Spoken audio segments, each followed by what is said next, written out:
Welcome, everyone, to the show. I'm JJ Flazanes. And I am Doug Sandler. And today's topic is going to be about insecurity in relationships. This happened, the idea of this happened when we were in Palm Springs recently. And it was a really great reminder of the different levels of insecurity people have in relationship and why.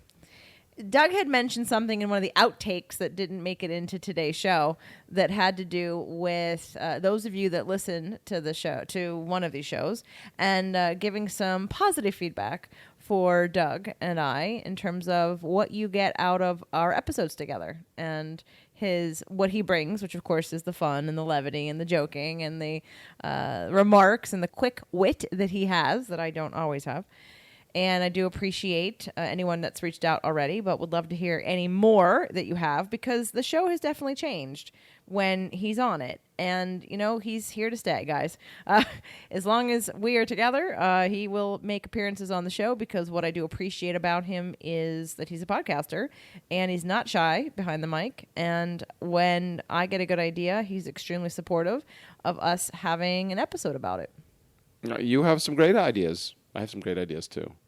So, honey, I will publicly apologize for editing all your goofy stuff that you do. Since I don't listen to the episodes after they have been edited and released, I just listen to the first time that we go through, because that's literally, as we bring up the subjects, that is the subject that we talk about. Oftentimes, I won't even know the subject, like today's subject, until you actually hit record. So I have no idea what you edited out. I'm assuming, I guess you mentioned that I was funny, so I guess, Domino, am I funny? She just loves you and doesn't care. I don't know that I've ever seen a cat laugh. Right? So insecurity in relationships. So let's talk about what indicators, what is like normal to expect and what needs to like be grown out of. And let me give you an example. I'll give you one example for me. So there was a couple that I knew, and I believe they were engaged and they were living together, and they had moved far away together from where they originally met and were dating.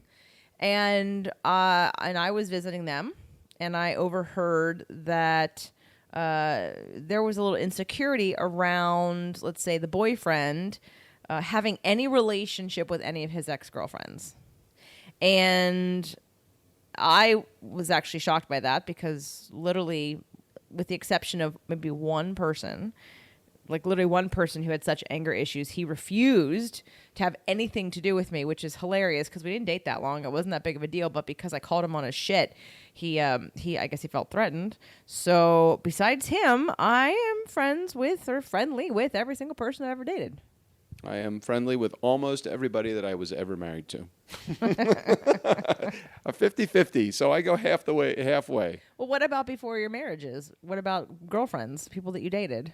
I wasn't angry with any of them, and I don't think any of them were angry with me. I remained in contact with many of them, but many of them just kind of went away. I can think about a girlfriend that I had in college that I'm still in contact today, and this is almost 40 years after I got out of college. So that would be one. I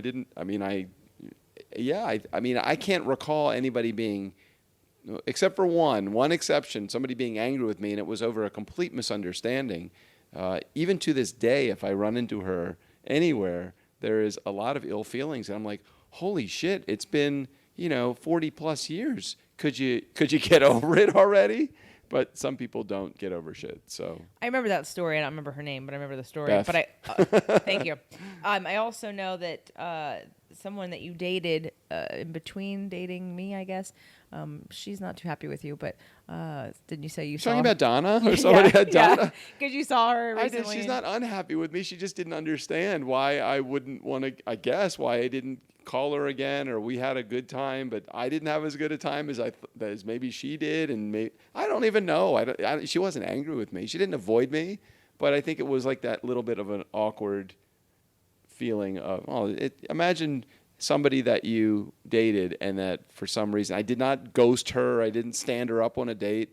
I basically said that I didn't want to go out with her anymore. So, okay, so I understand, and I apologized that I didn't want to go out with her. I didn't apologize to her. I'm sorry I didn't want to go out with her. We just weren't a fit. So why do I need to go beyond that? And that's not a relationship. It was a date. So Yeah, you don't really, there's nothing there. But it begs the question, and the reason why I'm bringing this up and the reason why I thought it'd be a good topic on the show is because I've noticed that, like at the beginning of our relationship, when I thought you were going to be reunited, let's say, and I felt with like my ex? Yeah. Wife. Yes. Yes, got it. Okay. When I thought that was going to happen, I prepared myself, and we were pretty new, but I prepared myself for the fact that you could be leaving.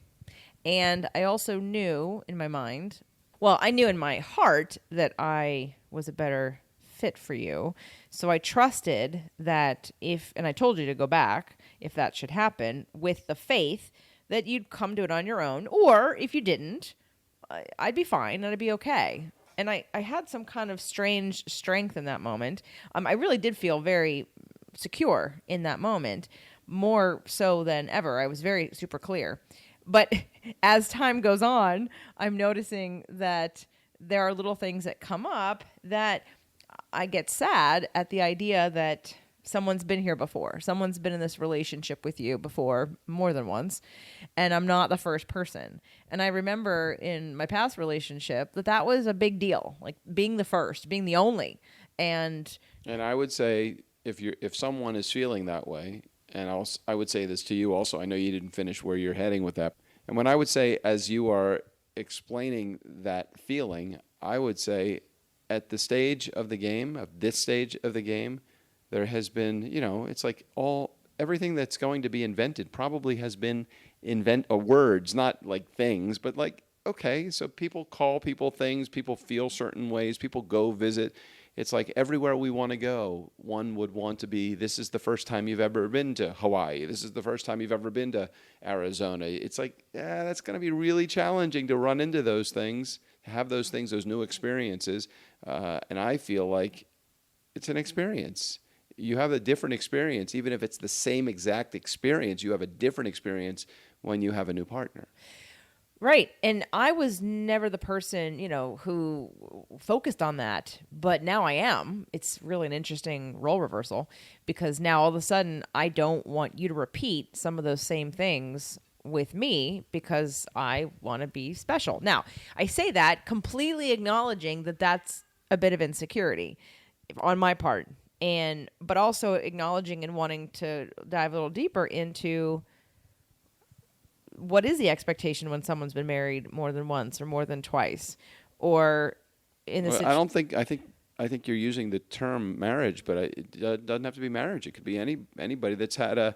I had a girlfriend in college. Literally, the relationship lasted 4 months, and yet for 20 years, nearly 20 years of my first marriage, if there was any contact with that person, there was always that feeling of insecurity with my wife. And I reassured her, especially in the beginning, and there was nothing romantic that happened. There wasn't even not even attracted to that person anymore, but there was like a feeling of, a level of jealousy or something in there. I don't want to call it jealousy. I don't know exactly what the word was, but it was almost like there was a feeling of insecurity, maybe that's what it is, by my wife, that any relationship with that person was really ill-advised. And I could only reassure her. There's nothing more I could do than reassure her. So I'm looking at your situation, and it's just because you're laying it out, and I know a lot of the different parts and pieces. So in your first marriage, your wife was, let's just say, more insecure than you. And in your next marriage, you were more insecure than your wife in terms of the relationship and the need to be reassured and the need to be reminded that, yes, there's nothing to worry about and we're together, and no, of course I'm not attracted to anybody else or interested in anyone else. Yes? No? Yeah. I mean, I think that with my second wife, I think that she did have relationships with some guys that she had dated or seen before. There was nothing I could do about it. Did it make me the happiest person in the world? No, but I didn't want to be that guy that was like Mr. Insecurity, and I was more jealous of a an encounter than I was of a past relationship. At least I knew what I was dealing with a past relationship. There's infinite opportunities or possibilities with a chance encounter. So there's, the insecurity of, am I secure in my relationship? That's one level, and that's not here. I've never felt insecure in our relationship. But then there's the weird insecurity of the pet names and of the habits, and the pet names is one of them. And well, why don't you set up the situation so you don't make it not a mystery, but so you're not keeping that, like, explain the situation so everybody knows. So you have your partner, doesn't even have to be in a marriage, and you call them whatever, honey, dear, honey bunny, lover, anything, whatever the name is. Pookie, boo. Right. Anything. What does it feel like after that relationship is over and that person moves on to another relationship and then uses the same words, same phrase with you? I mean, it begs the question, how many of you would care and how many of you wouldn't care? And I know some people men who wouldn't like it at all. They want to be special. And I know a lot of women who also feel like they want to be special. They want to be different. So my question is, and I'm still working it out, which is why we're having a show about it, is that justified? Is that just insecurity? Or does one deserve to be, given a new name? I think all three of those things. I would say yes. Is there insecurity? Yes, there's definitely insecurity. Is there justification to being called a new name? Sure, if that's what you want. And I think that, we've been involved with each other for, a year and a half now. We live together. I made a move to California from the East Coast to the West Coast because of you, with you, for you, and me. And, when we had this triggered conversation, sitting at a coffee shop in Palm Springs about, I think you were looking at some old photos of mine on Facebook, which I have no problem with you doing. I have no problem with you handing you my phone and saying, look through my phone all you want to. I think that what triggered you was you saw a name on a photo of something that I called her. And if I recall correctly, I said, I don't even remember calling her that. Maybe I wrote it in a photo. Maybe I called her that every day. Doesn't matter. I can't even remember calling her that. When I say those words, I don't even associate her with those words. I only see you. I only associate you with those words. The moment that you saw that word, your initial response to me was, well, you can't call me that anymore. And I'm like, no, you can't take that away from me. You can't take that feeling that away from me when I call you that name. You may not want me to call you that name, but I'm going to protest this. Right? Didn't I say that? I something like that. Yes, I got triggered. And the story goes that it was a memory on Facebook that came up on your phone. Oh, right. That you mentioned. You were flipping around on your phone. I was flipping on my iPad. And then I was like, oh, I want to see it. So then we had to go back and find it because it already came and went. It came and went, right. And so, because I'm secure enough to look at photos and vice versa. And again, I'm just questioning. I'm self-reflecting here on, again, I understood that I was triggered. I understood that's like scarcity. But at some point, again, I know I'm not alone in this, in wanting to. I know you've been married before, and you've been married twice. You have kids, you've had a home, you've had a history, you've got a ton of photos. I'm never going to replace any of that. I don't want to. But it becomes this like, so what's special? What's different? What's new? Everything. And I would say everything is different. My relationship is different. Those words, if your name was Sally and her name was Sally, would I need to come up with a new name for you? You guys both have the name Sally. So it's like in the moment, you're being triggered me because I'm like, you're now about to take away something that is special between us. And had you not seen that photo, then none of this would exist. It's not like you witnessed me calling her that name, or we invited her over for dinner and she's sitting at the dining room table and I call her honey and I call you honey. And it's like, okay, it's funny. I just said that. Every once in a while, I'll go back to Baltimore and I'll have dinner with my ex-wife, my first ex-wife, and my kids. and we'll have dinner, and like she'll just, she'll say, "Hey, could you get me something? Could you get me water, honey?" She'll call me honey, and she's not saying it like from that's all we call each other. That's all we had called each other through our entire marriage. It's like she calls me that more than she calls me my first name. So it's not like she meant it in an endearing way. She was just calling me that because that's just what she... Did she call you that in front of your last wife? Wait, say it again? Did she call you that in front of your last wife? Maybe. I don't even know. Why is that relevant? She'll mistakenly even call me that. She won't even do it purposely. She won't say, okay, I'm about to make somebody jealous, or I'm going to plant my stake or pee on this post here. That's just what she called me. And so what I'm saying to you is you weren't, it's not even like you were witness to that. All you did literally was see a memory of on Facebook, read the caption, and it had whatever that name is that I call you, that I called her. And that is what triggered you. It was as innocent as that. And what kind of set me off is that you planting your stake in the ground saying, don't call me that again. And so I wanted something new. Now I recognize everyone's listening.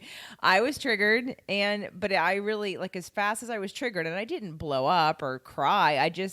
And all I said was, well, we're taking that off the table. Like, that is how my trigger went. I felt vulnerable. I felt not special in that moment. I felt like that endearing word, like that you just walk around saying these words and they're not necessarily about the person. They're just the words. Hold on. And so I got triggered, so then I said, well, they're going to take that off the table then. And I'm like, well, just replace it. Okay, but hold on a second. And again, I'm going to say this kind of like bluntly, but I'm going to also say it and we can talk about it. I live in a fucking house that is a shrine to all of the things that you had in a relationship with your ex-husband before. Maybe not in this new house that is our house, but in our last house, I could say, I don't want any of this furniture. I don't want to sit on a sofa that he sat on. I don't want to eat at a table that he has eaten on. I don't want to use a utensil that he has used. I don't want to smell a candle that was lit. I don't want to see a picture that he was in. I don't want to see anything. Did I ever say that?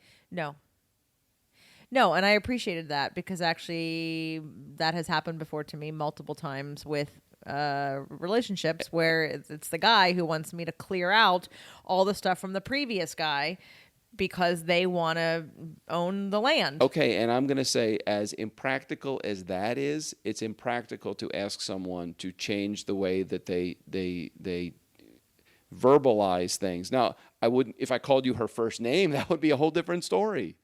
I look at it and say, hey, listen, I'm not asking you to get rid of a table or a chair or a sofa or a bed. A bed. I mean, talk about the ultimate symbol of marriage, a bed. I'm not sleeping on this bed. He slept in this bed. Yeah. Okay, I wouldn't say that because I don't think that's practical. I don't think it makes sense. And I think that I need to be secure enough in my relationship with you that if he slept in that bed and I'm sleeping in that bed now, guess what? I'm the one that's there. And so for me to call you a name or a word of something I cannot even recall calling her, and I could have called her that every fucking day, but I don't remember calling her that. I'm so much more into you than the relationship of my past. I don't live in that past relationship. Is there some tender moments and some soreness still in my heart? Yeah, there still is.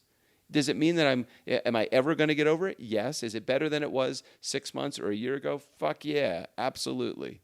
But I can also tell you that if I can honestly say to you, and I think I'm being pretty truthful to you, and I think you can tell my sincerity here, is that I do not recall even calling her that name.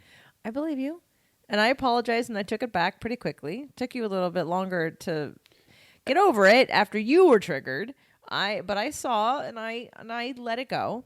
But again, we're having this conversation because I know that I've witnessed a lot of women and men, but I'm going to say women more, who get super jealous and super insecure about every little thing and don't feel their worth in relationships. So they fear or being able to accept if someone, just all the little things that we're talking about, like being friends with an ex. But look at it now, ladies. If this is you, or guys, if this is you, who has that person in their life now? You do. You've won. You've won. You're not living in the past because you call that your partner that nickname that you called that person before. You're not living in the past if that cherished item from that relationship is something that you want to hold on to, because why would you want to, my ex got rid of every photo that we had on Facebook, and that was like a fucking dagger in my heart. I hated that. I was so hurt by that. And so for me, it's like it's the same feeling. It's like, why would you want to erase your entire past? Absolutely not. No, I'm with you. I regret an ex-boyfriend being so insecure about a relationship. My first college boyfriend, who I thought I'd marry, who made me all this.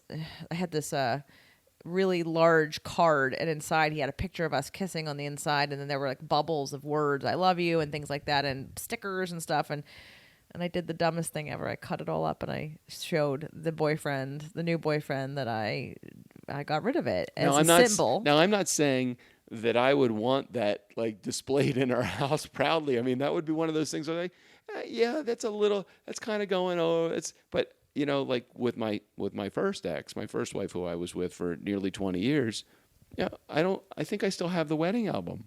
I don't know where it is. It's probably in some box somewhere, but I'm not going to eliminate. I'm looking at all the pictures of all of like my I'm not doing it for my love for her. I'm doing it because that was a part of my life, just like that card was a part of your life. Yeah, it's one thing I regret doing, because I gave in to the insecurity versus the honoring of that this is the path that you went down. This is part of your past. There was no indication that I was going to do anything about that old relationship. So what was the problem? And it was symbolic, but I did play into his insecurity.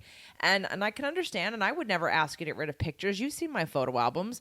They're literally like storybooks, and they're chapters in my life. And so just as that is a chapter in your life and a part of your story, that name or that nickname, while it was associated with that person, I have a hard time understanding the importance of eliminating. You weren't a part of that part of my life, so you're only aware of it because I've told you that, or you've seen it. That's the only reason you're aware of it.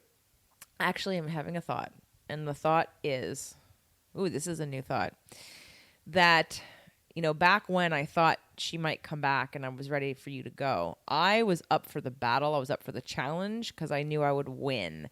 But it would have given me an opportunity for you to reject her and choose me. And because you didn't get that opportunity, sometimes some of these things that happen are almost like, and I'm not saying I felt like I defaulted, because I feel like this was complete divine timing. You weren't going to leave ever. It had to happen this way. But and because of that, there hasn't been that test where, I'm deemed queen, if you will. Like, it's almost, there's a slight, like, I never got tested. I never got to win. Why, winning by forfeit is not winning? You'd rather have played the game, it sounds like. Yes. Okay, so I don't know why the label has anything to do with that. I still think that had you won, because she came back into my life and I decided to go back and then discovered that you were the only true person in my life that really is for me, and that's the person I should be with, you. Even if that was the case, I don't see how that would make a difference in this particular case. We can't go back and relive that. But how would that have any effect on the name that we called each other? I don't know. You're the one whose words of affirmation, but I guess there's something with me, and not like, I don't call you anything that I've called anyone else. So I guess it's I'm choosing consciously to give you something special and different, because there aren't too many things at this point in both of our lives that we're going to do together as a couple that's new, because we've already done them with past marriages. So I'm looking for the little things that become ours and only ours, because, that's why I don't know if I'm not saying that I'm not trying to be sensitive to that. I understand what you're saying. I respectfully don't. I'm not a member of that camp. So, this is one of those things that I feel like this is something that you need to work out. And I think that I'm not saying that in a negative way about you, but I mean, worked it out. there's everything these are words, and it's like I look at this and think of all the things. I mean, you're so strong in so many things, and I just didn't understand why this was even an issue for you, because there are so many things. Like, you don't care what people think about you, and you don't care about so many other, especially when it comes to words. I feel like you're a rock, and when that occurred, I'm like, what? I feel like you're the stronger one of the two of us, and I didn't understand. Yeah, and I got triggered by you getting triggered. I got sensitive because of your sensitivity. So I'm like, no, you can't take that away from me. I'm not letting you. This isn't a negotiation. All of this time that we've spent together, I've called you this. I don't even remember calling her that. So for me, it was more of a, no, you're not taking that away, because now every time I say that word, moving forward, it's going to be like, I will want to call you that, and I'll have to take that out of my life. And why is that fair to me? I understand. And that's why when I got that, I believed you, your sincerity of that you don't even remember calling her that. Now, had you said, oh yeah, I called her that, I would have said, well, can I be different? Can I not be the same? Can we use a different word? You are so different. No, I know. But even if I remembered it, we're at a point now, it's almost like the statute of limitations has worn out on that word. I haven't called her that word. I haven't communicated with her. Everyone's probably wondering what word we're talking about. So it's the phrases baby love.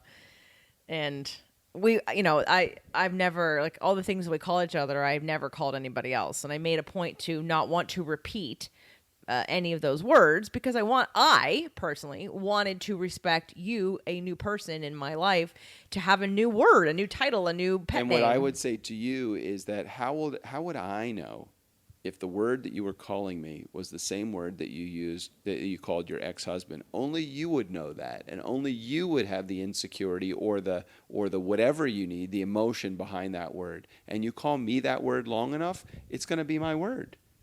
Okay. It's just an interesting, and I wanted to bring this topic up. I'd love to hear what you guys have to say about it, got men and women, because, again, I've been with men who would have had me buy all new furniture and buy all new paintings and pictures on the walls and change everything, because energetically, you do a fucking clearing in your house, you smudge your entire house. How much more energy and transition would one need to have? And I'm not even necessarily focused on that stuff. You're much more of a believer in that than I am. And right. I'm like, okay, well, do your smudging of the name. Figure out what is the representation for clearing of a name that as smudging is for your house. Probably a write and burn. Okay, so let's write it up. Let's burn it. I will do that. Let's cleanse that phrase. If you want a ceremony around the phrase, yeah. Awesome. I will be happy to do that. That's how committed I am to that phrase and you, because I don't see her, hear her, think of her, want her, nothing with her from the baby love phrase. Well, I wanted to bring, I like being real, and I want people to hear my insecurities. I don't get triggered very often, correct? Correct. So it was, and again, the trigger literally was, I felt like a little lump in my throat and a little ping in my stomach, and I said, well, we're taking that off the table. And I was definitely a little vulnerable, and I'll say hurt, because people can relate to hurt, but I guess it was more sad and maybe even embarrassed. Those are the feelings I had in a very split second. But again, how I handled it was just to say, well, and I got into like, well, we're taking that off the table. And then that felt very jolting and jarring for you and restrictive. And then, which is why you got triggered. So, but I wanted to share it because I know that a lot of people out there still battle with being extremely insecure about people that you've been with, that you're like, you've moved on, and you look back and you get insecure about it. And or you see what they're doing now, even though you're married to someone else and you're still insecure about it. So, I'm a big fan of wanting you all to heal, and me too, so that you can appreciate everything in your life as being a lesson, a gift, something that moved you. Like, it's because of everything that led me to this point that we're able even to be together, because of all the experiences that I've had and everyone that's contributed to that, and to have appreciation and gratitude for those lessons and those experiences, not to shut them down. I have many people in my past that believe, and a lot of you guys are Tauruses. I don't know if there's any other sign, but there's definitely a Taurus thing, and Capricorns, who, like, when you get hurt, you immediately cut people off out of your life because you feel like, well, then if I cut them out, they can't hurt me again. But it goes back to, you're the one with the wound. And yeah, you can cut people out, but there's only going to be so long you can do that before you're by yourself. Like, if you don't learn how to deal with your wound that someone didn't mean to put salt in, and not take everything so personally. But I've watched these lessons happen over and over again, and and I'm part of the tribe that says, hey, it's all divine timing and divine guidance, and everything has a reason. And so I saw this as an opportunity to share my own growth, and for you and I to kind of discuss one of those points in a relationship. And I would love to hear from all of you guys, because, again, there's not a right or a wrong. It's a feeling. It's it's a communication. It's, what does it mean? It's working it out. We worked it out. But I think it's all natural to some degree. And some of it might not be. Some of it just might be, this is the only place in which somehow I'm weirdly insecure, even though the rest of the places I've not been at all. I think there's a lot of people that have insecurities about relationships past and bringing them forward into the new relationship. I think that this is not an uncommon subject. I think it's probably more common than not. I think people have attachments to names. They have attachments to things. I think that the person that's the one that is creating the situation, let's call it, by keeping a piece of furniture, a memento, a name. I think that there's going to be issues. So you be prepared for the issues. I'm not saying look for the issues, but know that they're going to be there. Know that you have the strength to move through this. And if your relationship is strong enough and you can communicate, again, communication is everything. If you can communicate with your spouse, your significant other, if you can communicate effectively, have an open dialogue, not a defensive, emotional dialogue that involves threats or ultimatums. I think that is really just part of what's going to put a barrier up in a relationship. I think if you can communicate through these things, your relationship will be stronger for it, and you can move on, and you can just say, okay, that's a good hurdle that we just got over. So if you're wondering, well, how do I do that? How do I communicate if we can't? I will be putting together, there's a part in all of my in-person workshops that I do, and we've talked about it multiple times. It's nonviolent communication. It's the anatomy of emotion. It's three ways for effective communication. Anyway, I'm putting a program together because I do it at every event. It's needed at every event. It's needed so often because it's really profound work. And when you can get that down, it makes taking ownership of your beliefs and your feelings and your reactions and your interpretations a lot easier.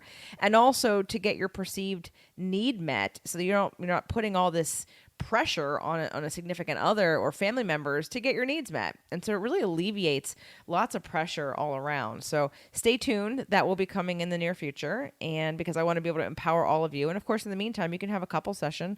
I'd love to help everybody communicate better and use your astrology to do so. And, Doug and I have the same moon, which makes that part kind of easier.